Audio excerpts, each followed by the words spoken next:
OPS Nautan में फिर से आपको एक बार स्वागत करते हैं और आपकी स्वागत के क्रम में इस वीडियो को लगातार आगे बढ़ा रहे हैं, जिसमें से आज हम लोग पढ़ेंगे वो रक्त के बारे में पढ़ेंगे, जो सभी पेपर में एक दो क्वेश्चन आ ही जाते हैं और हमारे जीवन से जुड़ी हुई भी गाथाएं इसके साथ है। तो ये चैप्टर पढ़ना हमारे लिए अत्यंत जरूरी हो जाता है, सबके लिए पढ़ना जरूरी हो जाता है। तो चलिए देरी ना करते हुए आज हम लोग रक्त के बारे में देखते हैं और बहुत ही इंटरेस्टिंग चैप्टर है, जो सबके जीवन से जुड़ी हुई चीज़ें रहती है, ये जानना जरूरी हो जाता है। तो चलिए देरी ना करते हुए और फिर से हम रक्त की चैप्टर को शुरू करते हैं। तो चलिए शुरू करते हैं। चैप्टर है रक्त। तो रक्त से याद रखिएगा, जो रक्त एक होता है, एक प्रकार का तरल संयोजी ऊतक होता है। ये चीज भी आप ध्यान रखिएगा कि रक्त जो होता है एक तरल संयोजी ऊतक होता है। दूसरी चीज हमको याद ये रखना है कि रक्त के बारे में कुछ ऐसे मस्ट फैक्ट है जो हमको जानना जरूरी बन जाता है। तो रक्त के सबसे पहले ये चीज जानिएगा कि पहला स्टार मार्क अगर दे करके बात करें कि जो रक्त होता है वो शरीर के भार का 7% जो रक्त है हमारे शरीर में पाया जाता है। दूसरी चीज होता है कि रक्त का जो पीएच मान होता है, रक्त का पीएच मान जो होता है वो 7.4 होता है। यानी सबको पता है कि 7 रहेगा तो उदासीन होगा, 7 से ज्यादा रहेगा तो इसका मतलब क्षारीय हो जाएगा और 7 से कम रहेगा तो अम्लीय हो जाता है। यानी रक्त का जो पीएच मान 7.4 है वो किस प्रवृत्ति का है? क्षारीय है। दूसरा चीज सीखे। तीसरा चीज हमको याद ये रखना है कि ये रक्त की जो मात्रा होती है ये 5 से 6 लीटर मान के चलते हैं कि पुरुषों में जो है 5 से 6 लीटर होती है। यानी एक तरीका से हम ये ऐसे समझ सकते हैं कि पुरुषों में महिलाओं की अपेक्षा आधा लीटर जो रक्त होता है वो अधिक होता है। अगर पुरुषों में अगर मान लीजिए कि 6 लीटर है, इसका मतलब महिलाओं में 5.5 लीटर होगा। ऐसी प्रवृत्ति चलते रहती है। ऐसा इसलिए होता है कि महिलाओं में हेमोग्लोबिन की कमी रहती है। यानी अगर 14 ग्राम आपका हेमोग्लोबिन मिलेगा आपको पुरुषों में, तो 13 ग्राम जो रहता है वो महिलाओं में मिलता है। यही कारण है कि आपको पुरुषों की अपेक्षा महिलाओं में आधा लीटर जो ब्लड रहता है, रक्त रहता है, वो कम पाया जाता है। दूसरी चीज हमको यहाँ से ये चीज मतलब कुछ फैक्ट था जो हम सीखे, तो यहाँ से ये चीज याद रखिएगा कि शरीर के भार का 7% जो भाग होता है रक्त होता है। रक्त का पीएच मान जो होता है 7.4 होता है।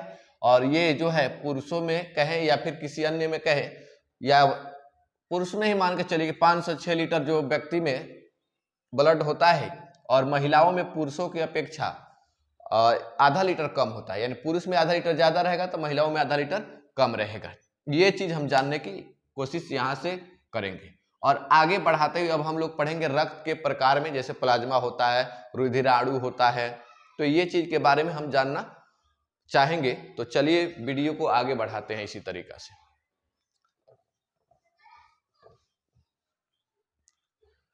आगे जो बात करेंगे, ये रक्त के 2 प्रकार होते हैं। रक्त के 2 प्रकार होते हैं।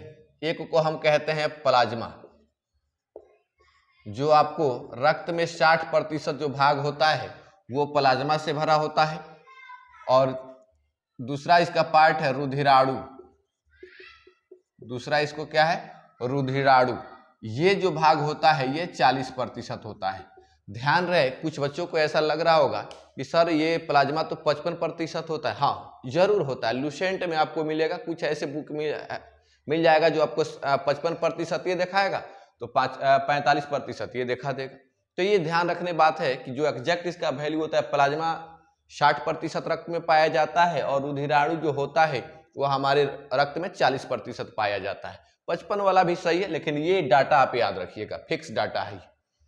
दूसरी चीज है कि अगर कोई पूछे आपसे, बताइए ये प्लाज्मा का कार्य क्या है, तो ऐसे आप ध्यान रखना है कि पचे हुए जो भोजन होते हैं और हार्मोन का शरीर में संवहन करने का, पचे हुए भोजन और हार्मोन का शरीर में संवहन करने का जो कार्य होता है वो आपका ये प्लाज्मा का होता है। ध्यान रखिएगा कि जो कोरोना काल जो चल रहा था उसमें सब किसी को ये पता होगा कि यही प्लाज्मा जो था वो डोनेट किया जाता था।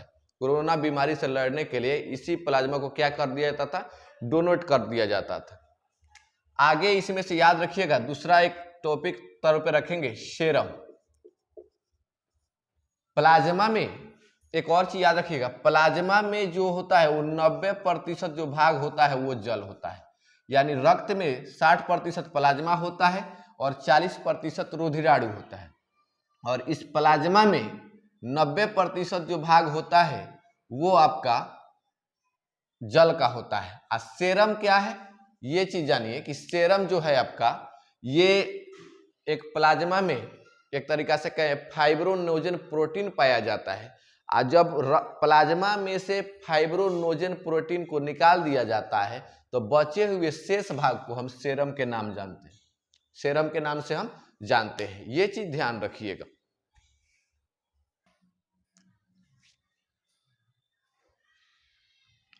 तो यहां से हम ये चीज सीख रहे हैं कि प्लाज्मा में एक फाइब्रोनोजन प्रोटीन पाया जाता है जो रक्त के थक्का बनाने में भी सहायता करता है। फाइब्रोनोजन जो प्रोटीन है वो रक्त के थक्का बनाने में भी सहायता करता है। दूसरी चीज है कि हमने कहा कि जब प्लाज्मा में फाइब्रोनोजन प्रोटीन को निकाल दिया जाता है तो बचे हुए भाग को हम सेरम के नाम से जानते हैं। ये चीज भी आप ध्यान में रखिएगा। दूसरी चीज है कि यहाँ से अब जब इसका पार्ट हम पढ़ेंगे तो यहाँ से जानना जरूरी है, और यहाँ से जानना क्या जरूरी है कि रक्त रुधिराणु जो होता है वो 3 प्रकार के होता है। एक को आरबीसी कहते हैं, दूसरा को हम डब्ल्यूबीसी कहते हैं, और तीसरा को प्लेटलेट्स कहते हैं। यानी कहें कि रक्त बिंबाणु, प्लेटलेट्स, ठीक है, या फिर कह सकते हैं रक्त बिंबाणु कहते हैं। तो इन तीनों चीजों के बारे में हम जानने की कोशिश करेंगे। जब इन तीनों चीजों के बारे में हम जानेंगे तो निश्चित तौर पे आपको जो मिलेगा वो रक्त चैप्टर यहाँ से हम समाप्त करेंगे और सभी क्वेश्चन यहाँ से बन जाएंगे। लेकिन इन 3 क्वेश्चन को जानने से, रुधिराणु के तीनों प्रकार जानने से पहले ये हम जानने की कोशिश कर रहे हैं कि आखिर देखिए इसके कुछ और मस्ट पॉइंट है। जैसे अगर कहें कि रक्त वर्ग का खोज कार्ल लैंडस्टीनर ने किया था, ठीक है, रक्त वर्ग का जैसे ABC ग्रुप हम बांटते हैं ना, तो उसका जो खोज किया था वो कार्ल लैंडस्टीनर ने किया था। कब किया था? 1900 ईस्वी में। और इसके लिए 1930 ईस्वी में इनको नोबेल पुरस्कार भी मिला था।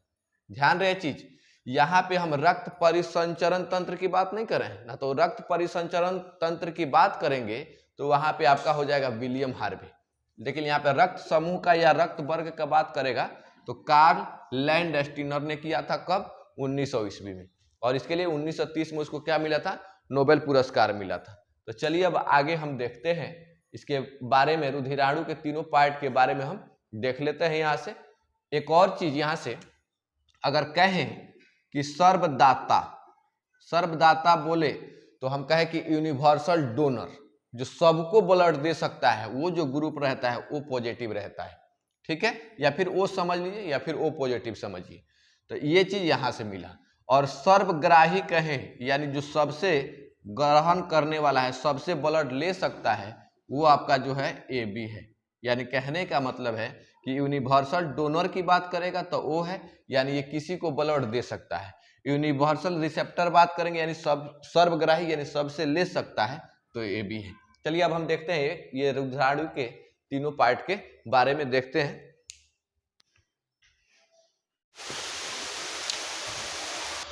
रक्त के आगे बढ़ाते हुए पार्ट में से अब जो हम देखेंगे वो पहले वाला जो है RBC है, यानी जिसको आप लाल रक्त कणिकाएं कहते हैं।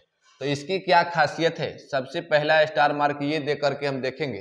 देखिए, तीनों ब्लड में कार्य भी देखना जरूरी है और रक्त बनता कहाँ है, उसकी मृत्यु कहाँ होती है, ये चीज जानना भी जरूरी रहता है। तो ये चीज हमारे लिए महत्वपूर्ण रहता है और क्वेश्चन जो मस्ट फैक्ट है यहीं से क्वेश्चन आते हैं।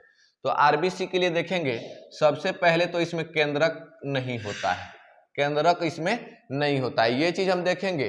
दूसरा चीज स्टार मार्क में देखेंगे हम ये चीज, ये उभयातल होता है, उभयातल होता है, तो पहला क्या देखे कि इसमें केंद्रक नहीं होता है, दूसरा क्या चीज दिखे कि इसमें उभयाअवतल होता है, तीसरा देखेंगे कि आरबीसी का जो निर्माण होता है वो अस्थि मज्जा में होता है, यानी बोन मैरो कहें तो अस्थि, एक तरीका से यहां से लिख लीजिए, इसका जो निर्माण होता है वो आपका अस्थि मज्जा में होता है।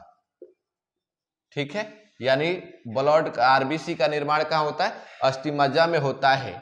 और ध्यान रहे चीज, इसका जो मृत्यु होता है वो स्प्लीन कहिए, यानी स्प्लीन कहिए या फिर तिल्ली कहिए या फिर प्लीहा कहिए, ये दोनों सही है, प्लीहा। और ध्यान रहे चीज कि ये रक्त का निर्माण अस्थि मज्जा में भी होता है, ये बात सही है, और इसका निर्माण जो होता है वो स्प्लीन में भी होता है, यानी तिल्ली जिसको कहें या फिर प्लीहा, आधा प है, ल में दीर्घई हा। ठीक है, उसके बाद और चीज याद रखना है, कभी कभी रक्त की भी बातें याद रखिए। जब भ्रूण अवस्था में होता है, जो बच्चे होते हैं 3 माह के हो, 4 माह के हो, 9 मंथ का हो, जो बच्चे जन्म नहीं लिए हैं, तो उस टाइम जो निर्माण होता है वो मतलब मृत्यु जो होती है वो उसके लिए समझिए कि भ्रूण अवस्था में वो यकृत में होती है। किस में होती है, यकृत में होती है। उसके बाद यहाँ से ये चीज याद रखना है कि रक्त का जो लाल होता है, यानी लाल रंग जो होता है वो हीमोग्लोबिन की उपस्थिति के कारण होता है, हीमोग्लोबिन ग्लोबिन के कारण होता है। दूसरा चीज याद रखिएगा कि ये हीमोग्लोबिन में एक हीमैटिन पाया जाता है, और हीमैटिन के कारण इसमें हीमोग्लोबिन होगा, और हीमोग्लोबिन के कारण जो रक्त होगा वो लाल रंग का होता है। दूसरा चीज है कि इसका जीवन काल जो होता है वो 120 दिन होता है। और कार्य के रूप में बात करेंगे तो इसका जो कार्य, एक बड़ा मस्ट याद रखिएगा कार्य, इसमें से O2 को शरीर के विभिन्न भागों में पहुंचाएगा और CO2 को शरीर के बाहर निकालेगा, मतलब CO2 की जो मात्रा रहता है वो बाहर निकालेगा। यानी कह सकते हैं कि O2 की मात्रा जिस रक्त में रहती है वो शुद्ध रक्त रहता है तो उसको अंदर ले जाने का काम करता है, और अशुद्ध रक्त जिसमें कार्बन डाइऑक्साइड की मात्रा ज्यादा रहती है उसको शरीर से बाहर निकालने का ही कार्य करता है। ठीक है, और इसकी कमी से, यानी आरबीसी की कमी से कौन सा रोग होता है, ये समझिएगा कि आपको एनीमिया रोग होता है। आरबीसी की कमी से कौन सा रोग होता है, एनीमिया रोग होता है। ये चीज यहां से हम सीखे।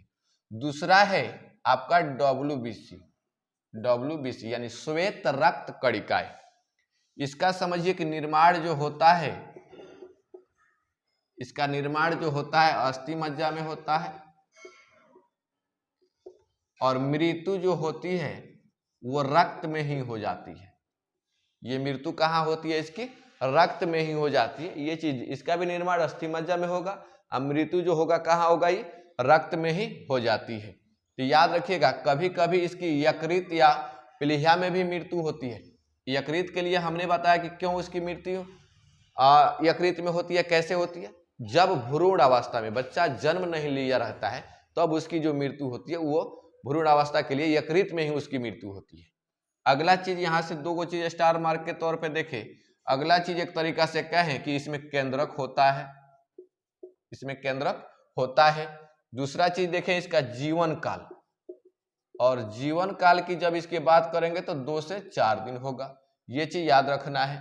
दूसरी चीज होती है कि इसका जो कार्य होता है वो रोगों से रक्षा करने का काम करता है। यानी रोगों से रक्षा करने का मतलब क्या है, कि रोग प्रतिरोधक क्षमता जो नष्ट करने वाला रहता है, यानी बीमारियों से जो लड़ने का काम करता है वो कौन सा करता है, डब्ल्यूबीसी करता है। तो यहां से सीखे, निर्माण अस्थि मज्जा में होता है, मृत्यु रक्त में होती है, केंद्रक नहीं पाया जाता है, जीवन 2 से 4 दिन होता है, इसको डेज कर लीजिए। ठीक है, उसके बाद कार्य जो होता है वो रोग प्रतिरोधक क्षमता से बढ़ाने के लिए, एक तरीका से बीमारी से लड़ने का ये काम करता है। अब लास्ट वाला जो हमारा बचा है उसको हम प्लेटलेट्स के बारे में देखते हैं, यानी कहें तो रक्त बिंबाणु के बारे में हम देखते हैं। ये देखिएगा, ये चीज में ध्यान रखिएगा कि रक्त बिंबाणु, चलिए ऊपर लिख देते हैं, इसको मिटा करके यहां से स्क्रीनशॉट आप ले लीजिए, इसको मिटा करके हम उधर लिख देते हैं। यहां से आपको ये चीज जानना जरूरी है कि ये जो होता है रक्त बिंबाणु, जिसको आप हम कहते हैं कि प्लेटलेट्स, इसमें सबसे पहले वाला स्टार मार्क ये याद रखना है कि यह जो होता है केवल मनुष्य और स्तनधारियों में पाया जाता है। मनुष्य एवं स्तनधारियों में पाया जाता है।